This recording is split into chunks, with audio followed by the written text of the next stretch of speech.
Hello friends, welcome to my channel Astrotech by Rohit. आज का video इस टॉपिक पे है कि 11th हाउस की दशा अगर आपकी लगी है तो स्वाभाविक या एक्सपेक्टेड रिजल्ट्स आप एक लेमैन लैंग्वेज में कैसे समझ पाओगे।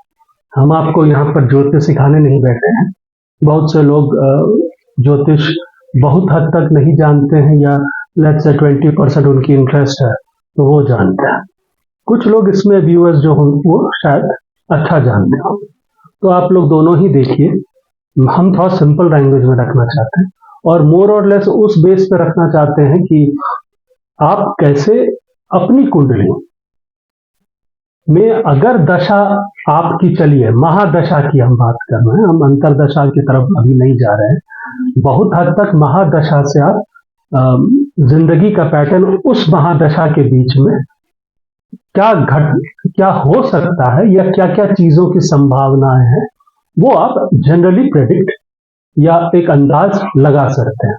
हम ये नहीं कह रहे कि आप एकदम कर लीजिएगा, 100 पे 100% आपका सटीक बैठेगा। इस जमाने में कोई भी भगवान है नहीं। हम जैसे लोग भी 60% का ही टारगेट लेते हैं, ठीक है ना। 60 to 70 हो जाए वही बहुत है। मैंने अगर 10 बोले हैं तो 6 से 7 लग जाए अचीवमेंट है।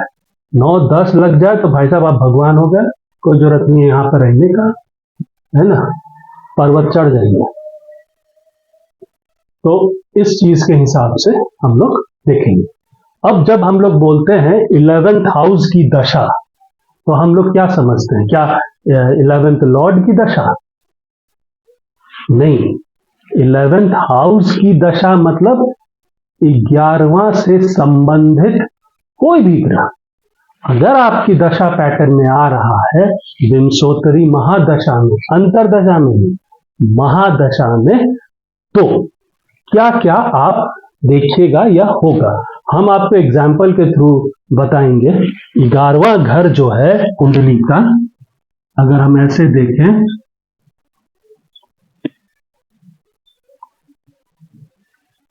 ये 11वां घर हुआ, ये आपका लगन हुआ, ठीक है। अगर हम इसकी बात करें तो 11वां घर को पराशरी नियम के हिसाब से या ज्योतिष नियम में अच्छा बोला गया है, पर बुरा भी बोला गया है, क्योंकि ये उपजय घरों में आता है। उपजय घर बहुत हद तक उसमें थोड़ी बहुत मेहनत, स्ट्रगल, कंपटीशन, ये सब आता है। ये घर उपजय घरों में आता है, केंद्र त्रिकोण में नहीं आता। उपजय घर जैसे 3, 6, 10, 11, जहां पर मेहनत नहीं, आपका खुद का कर्म, खुद का स्ट्रगल, खुद का कॉम्पिटिटिव एटीट्यूड, वो सब उपजय घर दिखाता है। उसमें ये घर भी है, ठीक है। अब इस घर का अगर हम बोले 11th हाउस की दशा, ये घर ज्योतिषी में अच्छा घर बोला गया, लेकिन इसकी अपनी खामियां भी हैं। इस घर का अगर हम ऐसे बोले, इस घर से आप कर्म से, जो वर्क प्लेस है या जो भी है, जो आप काम करते हैं उससे गेन बताया गया है। इस घर से आप बड़े भाई देख सकते हैं। इस घर से आप अपने सीनियर्स के बारे में या सीनियर्स के प्रति जानकारी रख सकते हैं। इस घर से आप, ये सप्तम का पंचम है, शादी और उसका त्रिकोण भाव है। ये चतुर्थ का अष्टम है, ठीक है। ये पंचम का रिफ्लेक्टिव हाउस है, यानी ये मोहब्बत है, तो मोहब्बत का रिफ्लेक्शन यहां पर है। यहां से आपको पता चलेगा आपका एफर्ट, आपका पैशन इसके प्रति क्या है। तो ये घर पैशन भी है, not in a very bad sense. Passion means आपकी जुनून, चाहे लगन के लिए हो, पंचम के लिए हो, सप्तम के लिए हो, वो क्या है, या कर्म के लिए, ठीक है। ये घर जैसे हमने बताया चतुर्थ का अष्टम है, कर्मेश का धनेश है, नवम का तीसरा है, यानी भाग्य बिना मेहनत का नहीं दिखाएगा, यानी भाग्य के लिए तीसरा घर है। अगर यहां पर गड़बड़ है तो भाग्य में थोड़ा सा समस्या हो सकता है, लेकिन पंचम का ये सप्तम स्थान है, यानी पंचम में अगर प्यार देखते हैं, संतान देखते हैं, पंचम का जो भी देखते हैं उसके प्रति आपका जुनून, उसके प्रति आपका पैशन, उसके प्रति आपका मेहनत, उसके प्रति उसका रिजल्ट किस हद तक मिल सकता है। ठीक है, तो 11th हाउस बहुत हद तक बहुत चीजों के लिए है। तो इस चीज को समझना है कि 11वां का दशा लगा तो मैंने क्या चीज, क्या 11th लॉर्ड की दशा लगी, क्या 11th लॉर्ड की दशा? हाँ, 11th लॉर्ड की दशा भी पकड़ सकते हैं। मान लीजिए 11th लॉर्ड कौन होगा, मान लीजिए ये तुला लगन है तो ये सिंह राशि हुआ, तो भाई 11th लॉर्ड हो गया सूर्य। मान लीजिए ये कन्या है, ठीक है, ये कन्या है, कन्या है तो 6, तो यहां क्या होगा, यहां होगा 4 कर्क। ठीक है, तो चंद्र आपका 11th लॉर्ड हो गया। उसी तरह बाकी लग्नों को आप देख सकते हैं, या फिर 11वां में बैठे ग्रह की लगे, यहां पर हो सकता है आपका कोई भी बैठे, कोई भी 2 प्लैनेट बैठ जाए, 3 प्लैनेट बैठ जाए, या सिंगल ही प्लैनेट बैठे। ठीक है, तो अगर सिंगल, तो उस घर में बैठे ग्रह की महादशा लग जाए, ठीक है, तो भी हम बोलेंगे 11th हाउस की महादशा।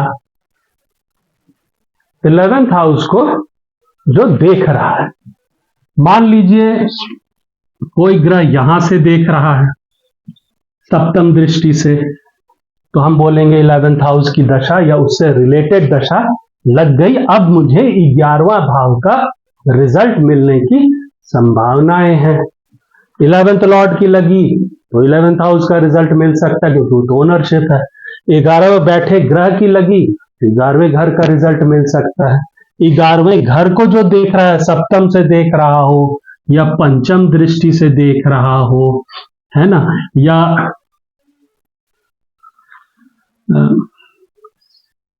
पंचम हो गया, या मान लीजिए तीसरा दृष्टि से शनि देख रहा हो, ठीक है, या नवम दृष्टि से कोई देख रहा हो, ठीक है, तो या दसम दृष्टि से शनि देख रहा हो, कोई भी ग्रह देख रहा हो 11वें घर को, तो 11th हाउस का रिजल्ट मिलने की संभावनाएं हैं। और क्या हो सकता है, तो और अगर 11th लॉर्ड, यानी 11th लॉर्ड जो है, 11th लॉर्ड जिस ग्रह को देख रहा हूं,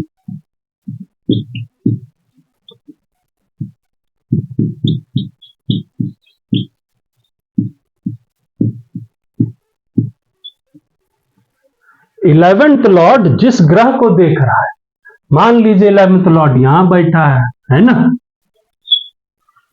और वो मान लीजिए कोई एक्स ग्रह को देख रहा है, ये 11th लॉर्ड है, ये एक्स को देख रहा है और एक्स का महादशा लग गया, तो आपको 11वां घर या 11वां से संबंधित रिजल्ट मिलने की संभावनाएं हैं, क्योंकि 11th लॉर्ड इस महादशा लॉर्ड को देख रहा है। महादशा लॉर्ड को जो देखेगा वो महादशा लॉर्ड अपने हिसाब से उसका रिजल्ट वो करेगा, अच्छा या बुरा वो कुंडली के हिसाब से हम लोग देखेंगे। लेकिन जो ग्रह जिस ग्रह को देख रहा है और उस ग्रह का जिम्मेदारी बन जाता है कि वो उस ग्रह का रिजल्ट करे। ये उसी तरह है कि आपके बगल में कोई आदमी खड़ा हो जाए और कंधे पे हाथ रख दे, तो मजबूरी में आप उसका भी काम करिएगा, अपना करिएगा। भाई अपना चना फाक रहे हैं तो बगल में उसको भी तो वो ले लो 5 रुपया, ये मजबूरी है। ठीक है, अब आते हैं इस पूरे प्रकरण को एक और पॉइंट मेरे से छूट गया, वो क्या है कि ये थोड़ा सा डीप है, पर अगर आप अपना D9 कुंडली देखिएगा, नवमांश कुंडली अगर है, ये जैसे मान लीजिए नवमांश कुंडली है, जैसे ये बोलते हैं ना लगन कुंडली, आपका जो अगर कुंडली रोल वाला आता है या प्रिंटेड आजकल आता है तो ये लगन कुंडली है ना, और ये नवमांश कुंडली। अब मान लीजिए आप बोले कि सर भाई साहब ये 1 2 3 4 ये पॉइंट भी हम देख लिए, और क्या है, क्या और कोई ग्रह हमको 11th का रिजल्ट दे सकता है? हाँ, एक है, थोड़ा सा और डीप जाइएगा तो नवमांश कुंडली की तरफ जाइए, उसमें ढूंढिए कि 11th राशि जो है, ये जो है मान लीजिए ये कन्या लगन है, ठीक है, इसमें 11th हाउस में क्या राशि है? कर्क, ठीक, इसका लॉर्ड कौन हुआ? इसका लॉर्ड हुआ है चंद्र, ठीक है, चंद्र की 2 राशियां, सॉरी चंद्र की 1 राशि, तो ढूंढिए कि कर्क राशि में कोई ग्रह बैठा है?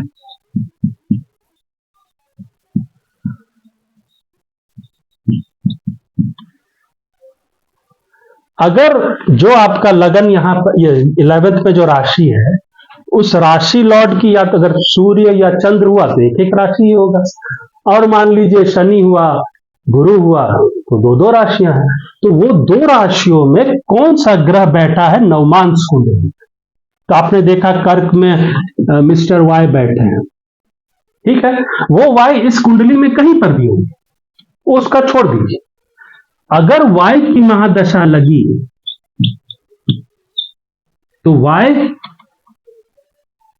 इसका रिजल्ट यानी 11th का रिजल्ट वो करेगा। वो कैसा करेगा वो ये कुंडली बताएगी, पर वो मिलेगा, रिजल्ट मिलेगा, अच्छा हो या बुरा हो। अच्छा बुरा कैसे मिलेगा वो हम लोग चार्ट में देखेंगे, ऐसे बताने से ना बहुत कंफ्यूजिंग हो जाता है, गणित की तरह है, जब तक सॉल्व नहीं करिएगा तब तक समझ में नहीं आएगा। तो 5 पॉइंट है, स्वामी बैठा ग्रह जो देख रहा है 11th को, सॉरी, और जो 11th लॉर्ड से संबंध बना रहा है। 5वां पॉइंट ये है कि 11th हाउस में जो राशि है उसके स्वामी के स्वामित्व, उसका 11th हाउस में जो राशि है उसकी स्वामित्व में एक राशि हो सकती है अगर सूर्य चंद्र है, या फिर बाकी कोई ग्रह है, राहु केतु को छोड़ के बाकी ग्रह उनकी 2 राशियां हैं। तो वो अगर मान लो वहां पर कर्क नहीं है, मान लो यहां पर लगन जो है आपका सिंह लगन, तो ये कौन सा राशि हो जाएगा? यहां पर ये हो जाएगा मिथुन। मिथुन का स्वामी कौन है? बुध। बुध की 2 राशियां हैं, कौन कौन? तो मिथुन और कन्या, ये दोनों राशि ढूंढो यहां पर नवमांश में, ठीक है। ये 3 मिथुन कहीं पर भी होगा, मान लीजिए मिथुन यहां है, ठीक है, तो 4 5 6 मिथुन यहां पर हुआ, कन्या यहां पर हुआ। इन दोनों राशियों में कौन सा ग्रह बैठा है? तो ये जो 2 ग्रह बैठे हैं इनमें से अगर किसी की भी महादशा लगी, और स्पेशली इसकी लगी क्योंकि ये डायरेक्ट इन्वॉल्व है, 3 यहां पर भी है, 3 तो सीधे ये इससे संपर्क बनाएगा, ठीक है। अगर इसकी दशा लगी कन्या दूसरी राशि की तो भी इसका रिजल्ट मिलेगा लेकिन कम मिलेगा। लेकिन अगर इसकी मिथुन की लग गई, मिथुन में बैठा कोई ग्रह मान लो जेड है और इसकी महादशा लग गई, तो बहुत तेजी से ये इसका देगा, क्योंकि नवमांश कुंडली में मिथुन राशि और लगन कुंडली में मिथुन राशि दोनों आपस में संपर्क बना लिए डायरेक्ट में, ठीक है। अब हम लोग इसी को कुंडली में समझते हैं। अब इस कुंडली को हम लोग लेते हैं जिसका लगन तुला का है, नवमांश लगन बन रहा है वो भी तुला, वर्गोत्तम तुला, वर्गोत्तम एक तरह से बोल सकते हैं, वर्गोत्तम लगन है। खास बात इस कुंडली की है कि इसका जो 11th लॉर्ड कौन हुआ? 11th लॉर्ड इसका सूर्य हुआ, और वो नवम स्थान में बैठा है। ये एक बहुत सुंदर योग बना रहा है, भाग्य का गेन से संबंध। ठीक है, नवम में जो 11th लॉर्ड बैठा है उसके साथ लगन लॉर्ड शुक्र बैठा है। शुक्र मेरा लगन लॉर्ड भी है और अष्टम लॉर्ड भी है, और ये लगन का मालिक शुक्र खुद है। ठीक है, तो ये सूर्य और शुक्र यानी लगन और 11th का मालिक का, तो ये दोनों का युति 9th हाउस में है। आइए इसका महादशा देखते हैं। इसका जन्म 1976 के आसपास हुआ था, मतलब आप 1976 में जोड़ लीजिए, तो 76 में जन्मा तो महादशा केतु की लगी, जन्मकालीन महादशा। उसके बाद शुक्र की महादशा शुरू हुई 1979 से 1999 तक, यानी बचपन में शुक्र की महादशा लगी। शुक्र कहां पर है? शुक्र मेरा लगन लॉर्ड है और वो बैठा किसके साथ है? 11th लॉर्ड के साथ। तो ये तो तय हो गया कि शुक्र की महादशा में 11th का रिजल्ट मिलेगा। अच्छा, अब 11th का रिजल्ट क्या मिल सकता है? तो शुक्र लगन लॉर्ड है और वो सूर्य के साथ बैठा है और नवम स्थान में बैठा है, और यहां से ये दोनों ही 3rd हाउस को देख रहे हैं। ठीक, तो चांसेस आप एक चीज कह सकते हैं कि छोटे भाई बहन का होना लगभग तय है, क्योंकि शुक्र का सीधा नजर यहां पर है, तो चांसेस बहन के ज्यादा हैं। एक, हम ये कैसे कह रहे हैं? हम ये देखें कि शुक्र यहां पर तीसरे घर को देख रहा है, मेरा पंचमेश जो है, या और मेरा सूर्य जो है, नॉट पंचमेश, मेरा जो 3rd लॉर्ड गुरु है वो राहु केतु एक्सिस में चंद्र के साथ बैठा है। ठीक है, और उसको शनि यहां से देख रहा है। इसका मतलब मेरा 3rd के चांसेस में भाई के कम बहन के ज्यादा है, क्योंकि गुरु उतना मजबूत नहीं दिख रहा है। ये तो ठीक अपनी जगह पर है। शुक्र में महादशा में 11th का क्या और रिजल्ट मिलेगा? शुक्र को अगर देखें गौर से, तो शुक्र सूर्य के साथ होने की वजह से दोनों ही कारक वैभव, सुख सुविधा, मौज मस्ती के कारक हैं। दोनों ही आपको कह सकते हैं रॉयल्टी, बहुत सुख सुविधा से भरपूर जीवन दिला सकते हैं। और चूंकि नवम स्थान में बैठा है शुक्र 11th लॉर्ड के साथ, तो बहुत जोरदार हो सकता है। तो 1979 से 1990 तक इनकी जिंदगी बहुत जोरदार रही, सारे सुख सुविधा। अब ये दौर बचपन का है, तो स्वाभाविक है बचपन में सारी सुख सुविधाएं इनको मिलती रही। प्लस और क्या है, शुक्र मेरा नवम स्थान में बैठा है, लगन नवम में बैठा है, और वो चतुर्थ के 6th हाउस में है। किसके? चतुर्थ के अष्टम लॉर्ड के साथ। तो चांसेस है कि मेरा जहां पर हम रह रहे हैं वहां से मेरा मूवमेंट हो सकता है। तो क्या हुआ? ये शुक्र की महादशा में हॉस्टल में रह के पढ़ाई करें, हॉस्टल में रह के पढ़ाई करें। स्वाभाविक है, शुक्र एक तो नवम, ऊपर से लगन बैठा चतुर्थ के उस पे है, छठे पे बैठा किसके साथ? चतुर्थ का अष्टम लॉर्ड के साथ, और जगह नवम का है जो पंचम से पंचम पढ़ता है। यानी पढ़ाई लिखाई के लिए आप शायद घर में न रह के दूर रह के पढ़ाई लिखाई किए, तो घर में दूर रह के पढ़ाई लिखाई की। शुक्र से और क्या हो सकता है? शुक्र की महादशा में शुक्र बैठा सूर्य के साथ है, ये दोनों नवम है। शुक्र कारक पिता का है और ये घर भी पिता का है। तो इस शुक्र की महादशा में ये जो सेक्शन है ये पिता के लिए बहुत अच्छा है। अगर हम यूं पकड़े, शुक्र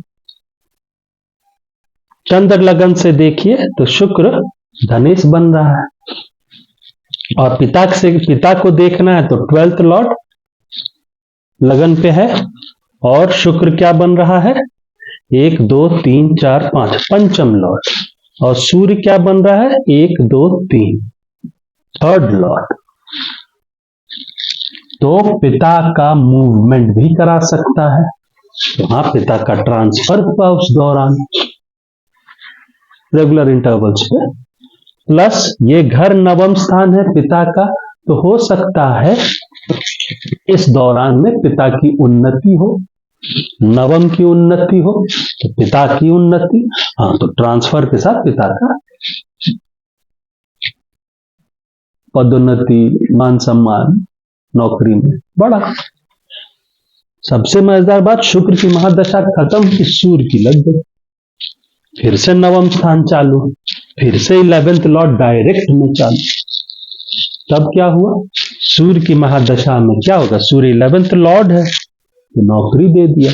शुक्र उस दौरान बचपन में पढ़ाई का दौर में आया तो नौकरी स्वाभाविक नहीं दिलवाएगा, लेकिन सूर्य आया तो देखा कि पढ़ाई खत्म हुई है, तब नौकरी दिलवा दी, तो अच्छा नौकरी दिलवा दिया, कमाई होने लग गई। सूर्य शुक्र का जोड़ी मान सम्मान बढ़ा दिया, समाज में जहां रह रहा है, ये सोसाइटी है, ये आपका नेटवर्क, वहां पर आपकी इज्जत बढ़ गई, बढ़ने लगी। ठीक है, तो सूर्य और शुक्र ये दोनों एक साथ इसकी महादशा में आए और दोनों बम बम कर गए। दोनों का नजर तीसरे घर पे, अगर आप शुक्र की नजर तीसरे घर पे, सूर्य की नजर तीसरे घर पे, जब सूर्य की महादशा लगी तो यह घर छोटे भाई बहन का है। ठीक है, उसी दौरान शुक्र की भी नजर यहीं पर है, तो आप एक चीज कह सकते हो कि आपके छोटे भाई बहन में सूर्य की महादशा में शादी हुई, तो हाँ, क्योंकि शुक्र की सीधी नजर तीसरे घर पे, जो तीसरा घर है छोटे भाई बहन का लगन हो जाता है, शुक्र का नजर है, और वो सप्तम स्थान में शुक्र है इस घर से, इससे 7th है शुक्र बैठा, वो लगन को देख रहा है, सूर्य भी देख रहा है, तो सूर्य में शुक्र का पूरा गुण लेके वो इधर देखा, बोला कि तुम्हारे छोटे भाई बहन की उम्र हो गई है, अगर उनकी कुंडली में योग है तो हमारे तरफ से पूरा योग है शादी का। तो हाँ, सूर्य की महादशा में इनके छोटे भाई बहन की छोटी बहन की शादी हुई। ठीक है, तो और 2005 में सूर्य की महादशा खत्म हुई। उसके बाद चंद्र की महादशा लगेगी। चंद्र सप्तम स्थान में है, उसका 11वां से कहीं लेना देना नहीं। ठीक है, हमने क्या देखा, हमने देखा कि महादशा लॉर्ड क्या कौन से घर में बैठा है, क्या वो संपर्क बना रहा है 11th लॉर्ड से। हाँ, मेरा महादशा लॉर्ड शुक्र सूर्य के साथ बैठा है, पहला पॉइंट। क्या ये दशा लगन लॉर्ड की है, नहीं अभी नहीं है, 1999 के बाद ये लगन लॉर्ड की बनेगी। क्या शुक्र या सूर्य क्या क्या और रिजल्ट दे सकते हैं, उनको कोई देख रहा है, कोई नहीं देख रहा। ये किधर देख रहे हैं, ये इधर देख रहे हैं, तो ये इधर का भी रिजल्ट करें, ये बैठे जहां वहां का भी रिजल्ट करें। सूर्य के राशि में कौन है, नवमांश में कोई नहीं है। शुक्र की राशि में कौन है नवमांश में, तो नवमांश का लगन लॉर्ड बन रहा है और अष्टम लॉर्ड बन रहा है, उसके राशि में बुध है। बुध दोनों तरफ है, इसका मतलब वर्गोत्तम बुध है। बुध क्या है, बुध नवमेश और 12th लॉर्ड है। इसीलिए शुक्र की महादशा में जनाब घर छोड़ के पढ़ाई, पंचम का पंचम, 4th बाहर, नवम भी बाहर, इस कारण से शुक्र की महादशा में ये पढ़ाई करने बाहर गए, क्योंकि पंचम का पंचम नवम। ठीक है, यहां से भी पढ़ाई देखी जाती है। ठीक है, तो इस तरह से आपको देखना है। अब हम चलते हैं दूसरी कुंडली। अब ये कुंडली देखते हैं, ये नया कुंडली है, कन्या लगन। ठीक है, जातक का जन्म 1977, ये कन्या लगन का लगन कुंडली है, और मेष लगन का आपका नवमांश कुंडली। महादशा इनकी लगी जन्म से, जन्मकालीन दशा मंगल की रही, राहु की रही, गुरु की रही और अभी शनि की चल रही है। अब इसमें सोचने वाली बात यह है कि मेरे ये इन महादशाओं में क्या मेरे 11th हाउस से रिलेटेड ग्रह की महादशा चल रही है? तो आपने देखा मेरे 11th हाउस में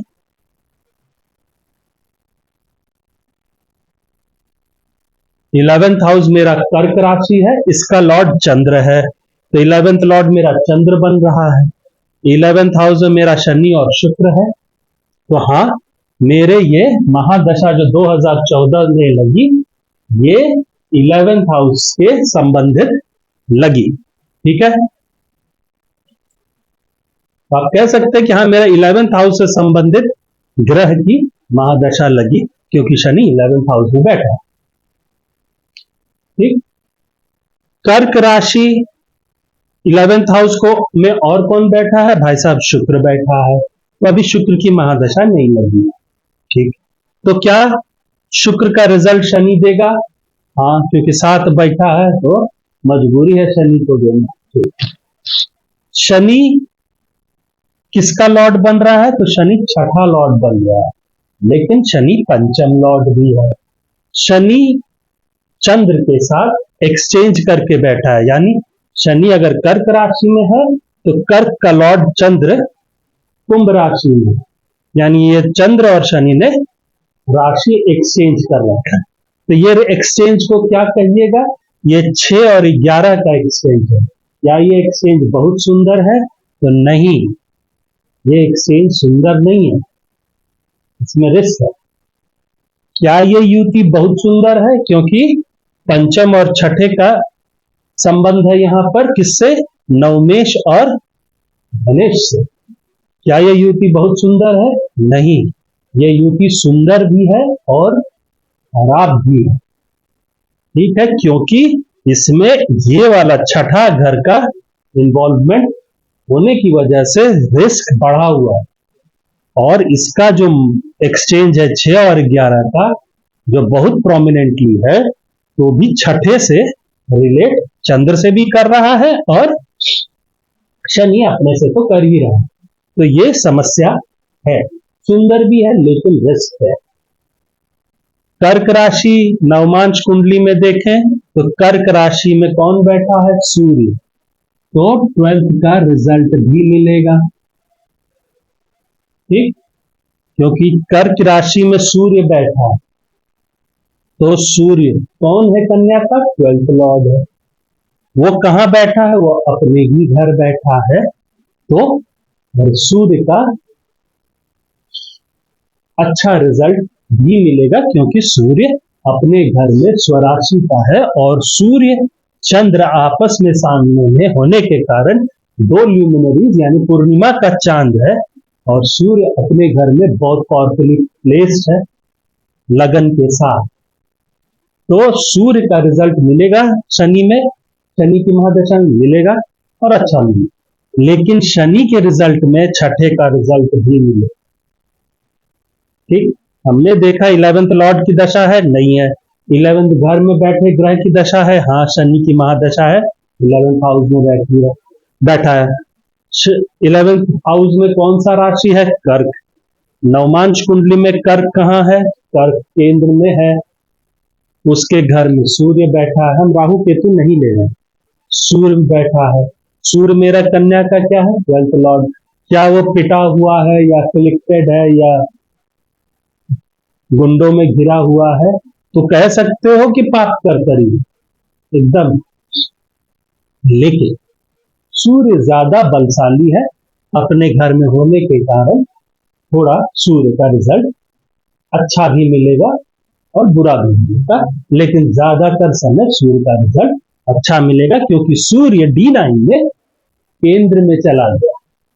यहां पर तो 12 में था, वहां पर केंद्र में चला गया। नवमांश कुंडली में अगर कोई ग्रह केंद्र या त्रिकोण में हो तो उसके रिजल्ट ज्यादातर अच्छे आए। तो हमने देखा कर्क राशि में सूर्य बैठा है। सूर्य लगन कुंडली का 12th लॉर्ड है, और वो 12th हाउस ऐसे भी न्यूट्रल बोलते हैं, और वो लगन के साथ बैठा है। ठीक, सूर्य कहोगे तो पाप कर्तरी में है, पर शनि से ज्यादा पावरफुल सूर्य है। तो पाप कर्तरी होने की वजह से उसका इफेक्ट ओवरऑल कुंडली में मिलेगा, तो वो सूर्य की दशाओं में मिलेगा। ठीक है, पर ओवरऑल कुंडली में मान सम्मान में थोड़ा कमी रह सकती है, लेकिन सूर्य शनि की दशा में थोड़ा मान सम्मान की कमी हो सकती है, पर ओवरऑल सूर्य इज गुड। अब आते हैं महादशा शनि में क्या क्या रिजल्ट मिल सकता है। शनि कहां बैठा है? 11th Lord. क्या है वो? 6th Lord. शनि की महादशा आते ही लीगल केसेस लग गए इन पे। आप बोलोगे ये कैसे? भाई छठा लॉर्ड 11वें में गया तो 6th का गेन है, तो 6 माने क्या? लफड़ा। लफड़ा बढ़ गया, जो यहां जाएगा इस घर में वो बढ़ जाएगा। अच्छा, आज जगह जैसे शुक्र आया है तो धन बड़ा, बहुत धन है, भाग्य है, अच्छा खासा भाग्य है इनके पास। लेकिन 6th लॉर्ड यहां गया तो क्या हो गया? लफड़ा बढ़ गया। पंचम लॉर्ड इधर गया, बहुत पढ़ाई किए, एमबीए किए, ये समझ ये हो गया। तो छठे का यहां जाना और 6-11 का एक्सचेंज होना, शनि की महादशा शुरू हुई, इन पे 3-4 केस लग ऐसे बिजनेस रिलेटेड। अच्छा, और क्या हो सकता है शनि की महादशा में? चूंकि शनि पंचम लॉर्ड है और धनेश के साथ है, तो इस दौरान में इनको धन भी मिल सकता है। ठीक है, चूंकि शनि और शुक्र है, शनि 5th लॉर्ड है and 11th Lord, sorry 6th Lord है। प्लस अगर देखो तो शनि नवमेश के साथ बैठा है। ठीक, तो क्या हुआ? शनि की महादशा शुरू हुई और इनके पिताजी हो गए बीमार। शुक्र क्या है? नवमेश। बैठा किसके साथ है? शनि के साथ। शनि क्या है? 6th Lord. तो शनि की महादशा शुरू हुई और इनके पिताजी का तबियत खराब हुई। और क्या शनि दे सकता है? शनि की सीधी नजर पंचम है, शनि की सीधी नजर यहां 7, 8, 9, 10। ठीक, शनि क्या है? पंचमेश है, देख कहां रहा है? अष्टम को। बैठा किसके साथ है? नवमेश के साथ। तो नवमेश के साथ, पिता के साथ बैठा है शनि और अष्टम को देख रहा है। तो अष्टम को शनि देखेगा और न पिता के साथ देखेगा, तो स्वाभाविक है कहीं ना कहीं पिता से मिलेगा कुछ। तो पिता से इनको पुश्तैनी जमीन मिली, क्योंकि शनि पंचम लॉर्ड है। लफड़ा लफड़ी सब दे दिया, पर पंचम भी तो देगा, वो भी अच्छा रिजल्ट भी तो देखिए कहीं से मिल रहा है कि तो पंचम से मिल रहा है। शनि पंचमेश है, वो शुक्र के साथ बैठा है जो जोगकारी ग्रह है। तो मर के भी शनि कहीं ना कहीं अगर लाठी मारा भी है तो रसगुल्ला, पानपुआ, समोसा खिलाए। शनि की नजर अष्टम पे है, वो पिता के साथ बैठा है नवमेश के साथ, तो चांसेस है पिता से कुछ ना कुछ इनको मिलेगा, तो पिता से संपत्ति मिलेगी। और शनि में क्या हुआ? शनि के गिरफ्त में चंद्र है, उसी के घर में एक्सचेंज करके बैठा है, तो मां का तबियत खराब होने लग गया। और क्या हुआ? शनि की महादशा शुरू हुई, हमने कहा पिता का तबियत खराब हुआ और पिता चले। शनि की ही महादशा में चंद्र भी इन्वॉल्व हो गया, क्योंकि चंद्र भी है शनि की राशि में। तो मां का भी तबियत बिगड़ने, शनि का कार्यकाल बड़ा है, तो ओवर में शनि महादशा को देखो तो मां का स्वास्थ्य हानि कर। और क्या है? शनि को देखो चतुर्थ का अष्टम में बैठा है, चतुर्थ के छठे के साथ है ना, 4th का 6th, 4th का 8th, ये दोनों, इस घर का मालिक यहां बैठा है और शनि अष्टम में बैठा है। चतुर्थ का छठा लॉर्ड शनि के साथ बैठा है, वो भी कहा अष्टम में। तो क्या संपत्ति लेके विवाद हो सकता है? तो संपत्ति लेके विवाद हुआ। क्यों हुआ? क्योंकि शनि सिक्स्थ लॉर्ड है और बैठा कहाँ है? बड़े भाई, बड़ी बहन। तो छठा लॉर्ड 11th हाउस में तो लफड़ा बढ़ाएगा। चतुर्थ से अष्टम बैठा है शनि और छठा लॉर्ड है, तो हो सकता है विवाद करा दे बड़े भाई बहनों में, तो बड़े भाई बहनों में विवाद हो गया। इस तरह से शनि को देखने का, शनि 1 2 3 लगन को देख रहा है, तो लगन थोड़ा व्यक्तित्व में चेंज आया, थोड़ा सा नेगेटिव हो गया, क्योंकि चंद्र भी उन्हीं की राशि में है तो शनि के गिरफ्त में है, तो ये हुआ। क्या शनि के दशा में अच्छा रिजल्ट मिला? हाँ, शुक्र का रिजल्ट मिला ना, धन मिला, भाग्य मिला, है ना, एक संतान अच्छे कॉलेज में एडमिशन ले ली, ठीक है, और बाप दादाओं की संपत्ति मिली, वो तो मैंने बोल ही दिया। अच्छे रिजल्ट में धन, भाग्य, बच्चे की पढ़ाई में उन्नति, लेकिन पिता और माता का समस्या होगा। आप बोलोगे शनि चूंकि पाप कर ये सूर्य को ग्रस्त लिया, बहुत हल्का रीजन है। अच्छा रीजन ये है कि शनि सिक्स्थ लॉर्ड है, वो शुक्र को, नवमेश को देखा, तो आप सीधे बोल सकते हैं कि फादर का हेल्थ इश्यू रहेगा इस पूरे शनि महादशा। चंद्र गिरफ्त में है, जो कारक है मां का, वो भी गिरफ्त में है, क्योंकि जो चतुर्थेश है गुरु भले देख रहा है पर वो भी एफ्लिक्शन पे है। तो आप ये चीज, इसका जो चतुर्थेश का एफ्लिक्शन है, उस बेस पे बोल सकते हैं शनि की महादशा चंद्र को लपेट, मां का कारक जो है उसको लपेट लो, ठीक है। बच्चे का उन्नति होगा, शनि शुक्र at the end of the day दोनों ही इस लगन के लिए फ्रेंडली ग्रह है। शनि का अपना घर है, शुक्र उसका दोस्त है, तो बच्चे की उन्नति करेगा। शनि और शुक्र, शनि की नजर सीधे अष्टम घर पे है, जिसमें शुक्र का थोड़ा बहुत गुण लेके जा रहा है, क्योंकि स्वाभाविक है शुक्र बैठा है साथ में, तो शनि की मजबूरी है कि शुक्र का काम करना। धन, भाग्य, पिता, धन, अष्टम और पंचमेश अष्टम को देख रहा है। बहुत हद तक पिता से या पिता द्वारा संपत्ति हो सकता है, पिता द्वारा कुछ ऐसा कोड़ी मिलने की संभावना है, तो शनि की महादशा में इनको संपत्ति मिली। जमीन का विवाद हुआ, हाँ, चतुर्थेश उधर है, मंगल भी फोर्थ हाउस अफ्लिक्शन पे है, मंगल से फोर्थ लॉर्ड भी अफ्लिक्शन पे है, फोर्थ का कारक चंद्र वो भी अफ्लिक्टेड है, यानी प्रॉपर्टी रिलेटेड शनि समस्या दे देगा, क्योंकि वो सिक्स्थ लॉर्ड है, कारक को फंसाए पड़ा है, और सिक्स्थ लॉर्ड का 11th में जाना मन लफड़ा बढ़ा। हालांकि वो पंचमेश है, सोल्यूशन भी देगा, लेकिन पहले तो बढ़ा देगा। तो ये, तो इस तरह से महादशा को पहचानना है। अब बोलोगे भाई साहब मेरा महादशा तो अभी तक लगा ही नहीं है 11वें के रिलेटेड, इंतजार करिए, कुछ और लगा होगा, भाग्येश लगा होगा, इस पे भी हम लोग बात करें, ठीक है। Thank you.